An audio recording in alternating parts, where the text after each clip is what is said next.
सबका स्वागत है इस YouTube चैनल पे। तो इस वीडियो में हम लोग जो देखने वाले हैं वो क्लास 12वीं का जो हिंदी कोर जिसको हम लोग कहते हैं, ठीक है, हिंदी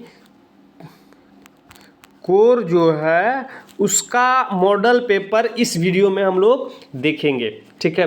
तो वीडियो में लास्ट तक बने रहिएगा। चैनल के ऊपर आप नए हैं तो चैनल को सब्सक्राइब कीजिए। आप लोगों से काइंडली रिक्वेस्ट है आप हमें सपोर्ट कीजिए। अगर दूसरे को आप सपोर्ट करते हैं उसी तरीके से थोड़ा सा हमें भी सपोर्ट कीजिए। चैनल को सब्सक्राइब और लाइक शेयर जरूर कीजिएगा। तो चलिए हम लोग चलते हैं क्वेश्चन के ऊपर। क्वेश्चन जैसे कि आप देख पा रहे होंगे वही है जैसे सेम टू सेम पिछले जो आपका 30 नंबर 80 मार्क्स का होगा उसमें से, ठीक है। तो 1 से 30 तक आपका जो MCQ है और 31 से 38 6 प्रश्न 2 नंबर वाले रहेंगे। 39 से 46 तक 6 ही प्रश्न का जवाब देना है, उसमें से 3 नंबर वाले रहेंगे। 47 से 52 तक में 4 प्रश्न का जवाब देना है, उसमें से 5 अंक वाला रहेगा, ठीक है। तो 5 के 20, 18, 12 और 30, ठीक है, 80 नंबर आपका हो जाता है, ठीक है। चलिए हम लोग चलते हैं। सबसे पहले सेक्शन ये सेक्शन का को देखेंगे, खंड का को, ठीक है। तो गद्यांश को पढ़ना है, ध्यानपूर्वक पढ़कर इसका सही उत्तर जवाब देना है। तो इसको साहित्य समाज का दर्पण है।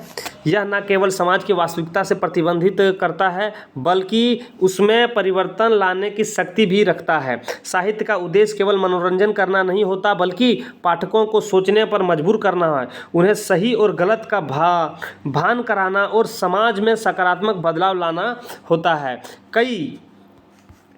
कई साहित्यकार ने अपने लेखन के माध्यम से समाज में व्यापात कुरीतियाँ, अंधविश्वास और अन्याय का उजागर किया। प्रेम ने अपनी कहानियों में किसानों की दुर्दशा का मार्मिक चित्रण किया, जबकि महादेवी वर्मा ने नारी के प्रेमचंद जी ने मतलब कि कहानियों के किसानों को सुदर्शन अधि करवाया, जबकि महादेवी वर्मा जी ने नारी के आत्मसम्मान और संघर्ष की कहानियों को शब्द दिए। साहित्य का प्रभाव तभी सार्थक होता है जब वह पाठक के हृदय में संवेदनाओं को जागृत करे और उस समाज के प्रति अपने कर्तव्यों को बोध कराए, ठीक है। तो इस साहित्य का प्रमुख उद्देश्य क्या था इस किताब के अनुसार, अब इस गद्यांश के अनुसार क्या है। तो देखो, समाज को वास्तविकता दिखाने और परिवर्तन लाना, ठीक है। इसका सही आंसर ऑप्शन नंबर बी होगा। प्रेमचंद्र की कहानियां का मुख्य विषय क्या था। तो प्रेमचंद्र की कहानियां किसान, ठीक है, किसानों की दुर्दशा, अभी हम लोग पढ़े थे ना वहाँ पे, प्रेमचंद्र के किसानों ने दुर्दशा और महादेवी वर्मा नारी स्वतंत्रता, ठीक है। तो प्रेमचंद्र के किसान होगा, ठीक है। तो ऑप्शन नंबर सी होगा। महादेवी वर्मा ने अपने साहित्य में किन संघर्षों का चित्रण किया। तो नारी के, महिलाओं को, ठीक है, महिलाओं का क्या होगा, महिलाओं का, ठीक। जो ऑप्शन नंबर आपका बी हो जाएगा। नेक्स्ट देखिए, गद्यांश के अनुसार साहित्य को समाज का दर्पण क्यों कहा गया है। तो गद्यांश के अनुसार साहित्य को समाज का दर्पण इसलिए कहा गया क्योंकि वह समाज की वास्तविकता को प्रतिबंधित करता है, जो ऑप्शन नंबर बी में दिया गया है। आगे देखिए, इसको पढ़ लीजिएगा। यह धारा, यह गगन, यह बगिया हरी, यह हवा, यह फिजा, यह नदियाँ, लहर, सबका जीवन, सबका यह संसार है, नहीं किसी का केवल यह अधिकार है, ठीक है। पर ये पूरा पढ़ना है। पर मानव भूल कर या गर्व करता, संसार पर अपना राज समझता, संसार के साधनों जो नष्ट किए, जो तो प्रकृति ने भी अपने क्रोध व्यक्त किए। जब अब समय है चेत जाएं सब लोग, नष्ट करें न यह सुंदर धरती का योग, प्रकृति का मान करें, संतुलन बनाए रखें, तभी यह जीवन, यह धार सजीव रह सकेगा, ठीक है। तो ये जो कविता दिया गया था, इस पद्यांश के अनुसार संसार पर अधिकार किसका है। तो संसार पर इस कविता के अनुसार संसार पर जो है वो सभी जीवों का अधिकार है, लेकिन मानव समझते हैं कि नहीं मेरा ही अधिकार है। पद्यांश में मनुष्य की किस भूल का उल्लेख किया गया है। तो पद्यांश में मनुष्य की संसार पर अधिकार जताने का भूल का उल्लेख किया गया, जो ऑप्शन नंबर बी में दिया गया है। पद्यांश में प्रकृति के क्रोध पर का क्या कारण बताया गया है। तो पद्यांश में प्रकृति का क्रोध का संसाधनों का नष्ट करना बताया गया, जो ऑप्शन नंबर बी में दिया गया है। नेक्स्ट क्वेश्चन देखिए, पद्यांश के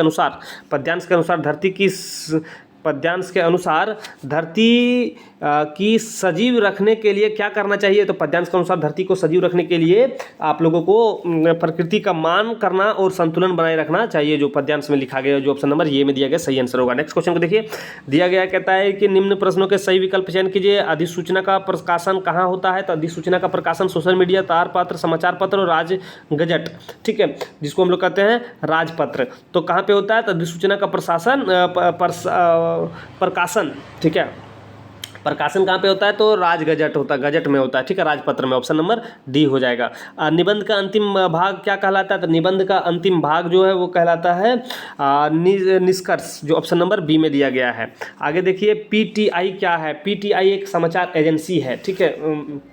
पीटीआई क्या है? पीटीआई एक समाचार एजेंसी है, ठीक है। चलिए आगे देखिए, भारत का पहला छापाखाना कहाँ पर लगाया गया? तो भारत का पहला छापाखाना कहाँ पर लगाया गया था? तो वो लगाया गया था गोवा में, ठीक है, जो ऑप्शन नंबर सी में दिया गया है। संचार प्रक्रिया में आई बाधाओं को क्या कहा गया है? तो संचार प्रक्रिया में आई बाधाओं को शोर कहा गया है, शोर, ठीक है, जो ऑप्शन नंबर ए में दिया गया है। नेक्स्ट, उल्टा पिरामिड शैली का प्रयोग किस लेखन में होता है? तो उल्टा पिरामिड शैली का लेखन जो होता है वो समाचार लेखन में होता है, ठीक है, जो ऑप्शन नंबर डी में दिया गया। अखबार की आवाज़ किसे माना गया है? तो अखबार की आवाज़ जो है वो माना गया है संपादकीय को, संपादक जो करता है, ठीक है, उसको। अभी देखिए, आलेख के लिए अंग्रेजी में लेख कौन सा शब्द प्रयोग होता है? तो आलेख के लिए अंग्रेजी में जो शब्द प्रयोग होता है वो होता है आर्टिकल, ठीक है, जो आर्टिकल, जो ऑप्शन नंबर बी में दिया गया है। देखिए पाठ से ये कहानी दिया गया है, इसको आप लोग पढ़ लीजिएगा, पढ़ेंगे तो बहुत लंबा समय लगेगा, इसलिए हम लोग इसका डायरेक्ट आंसर के ऊपर ही हम लोग चर्चा करते हैं। उपयुक्त अनुच्छेद किसके बारे में है? तो उपयुक्त अनुच्छेद जो है वो भक्तिन के बारे में, ठीक है, उसको पढ़िएगा, भक्तिन के बारे में ये गद्यांश दिया गया है, ठीक है। चलिए आगे देखिए, भक्तिन किस रहस्य के बारे में पूछे जाने पर वह शास्त्र की चुनौतियां दे डाली? तो किस प्रश्न को पूछे जाने पर? तो उसको जो प्रश्न पूछा गया, चोरी के पैसे कहाँ और कैसे रखी, इसके बारे में पूछे जाने पर, ठीक है, जो ऑप्शन नंबर सी में दिया गया। इधर उधर बिखरे रुपये पैसे का भक्तिन जो कुछ करती है हम उसे चोरी मानेंगे, क्यों? क्योंकि वह घर में सेविका है, उसका अधिकार घर की किसी वस्तु पर नहीं है। वो घर में एक सेविका है लेकिन उसका अधिकार नहीं है। पैसे या अन्य सामान मिलने पर उसका दायित्व यह है कि वह उन चीज़ों को घर के मालिक को दे दे और घर की किसी वस्तु पर सेविका का स्वामित्व नहीं होता है। जी हाँ, सही है। तो इनमें से सभी का ऑप्शन नंबर डी आपका हो जाएगा, ठीक है। आगे देखिए, भक्तिन का परम कर्तव्य क्या था? तो भक्तिन का परम कर्तव्य था लेखिका को हर प्रकार से खुश रखना, जो ऑप्शन नंबर ए में दिया गया है, ठीक है। चलिए, निम्नलिखित गद्यांश पद्यांश को ध्यानपूर्वक पढ़कर दिए गए प्रश्नों के लिए सही उत्तर का चयन करें। तो इस पद्यांश को सही से पढ़ेंगे और इस आंसर जो दिया गया इसका आंसर लिखें, क्वेश्चन दिया गया इसका आंसर लिखेंगे। चलिए हम लोग उसको पढ़ लीजिएगा, आप वीडियो लंबा हो जाता है इसलिए हम लोग उसको पढ़ेंगे नहीं, आप पढ़ लीजिएगा, ठीक है। मैं जग जीवन का भार लिए फिरता हूँ, पंक्ति से कवि का क्या तात्पर्य है? तो मैं जग जीवन का भार लिए फिरता, पंक्ति से कवि का तात्पर्य है जीवन में जिम्मेदारियों का बोझ उठाना, ठीक। अपनी जिम्मेदारियों के बोझ को उठाते हुए भी कवि क्या कर लेता है? तो अपनी जिम्मेदारियों के बोझ को उठाते हुए कवि क्या कर लेता है? तो कवि करता है कि अपने जीवन से प्रेम करता है, जो ऑप्शन नंबर सी में दिया गया है। स्नेह सुरा में कौन सा अलंकार है? तो स्नेह सुरा में कौन सा अलंकार है बाबू?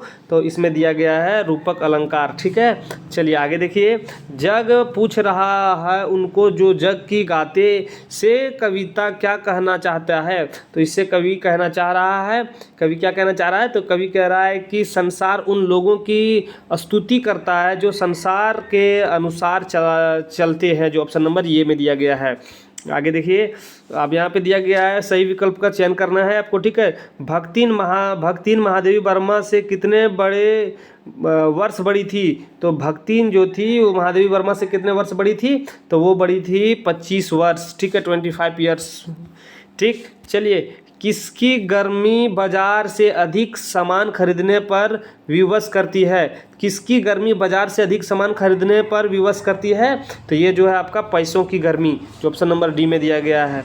बहुत नीला शंख जैसा में कौन सा अलंकार है? बहुत नीला शंख जैसा, ये इसमें कौन सा अलंकार है? तो इसमें जो अलंकार छिपा हुआ है वो उपमा अलंकार है। कौन सा अलंकार? उपमा अलंकार, जो ऑप्शन नंबर सी में दिया गया है।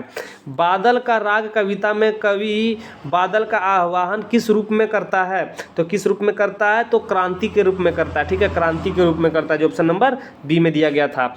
जूझ पाठक के लेखक कौन है? तो जूझ पाठक के लेखक कौन है? तो इसके लेखक जो हैं वो है आनंद यादव, जो ऑप्शन नंबर बी में दिया गया है। अब नेक्स्ट क्वेश्चन को देखिए, दिया गया है कि एन फ्रैंक की बड़ी बहन का क्या नाम था? तो एन फ्रैंक की बड़ी बहन का नाम क्या था? तो मार्गोट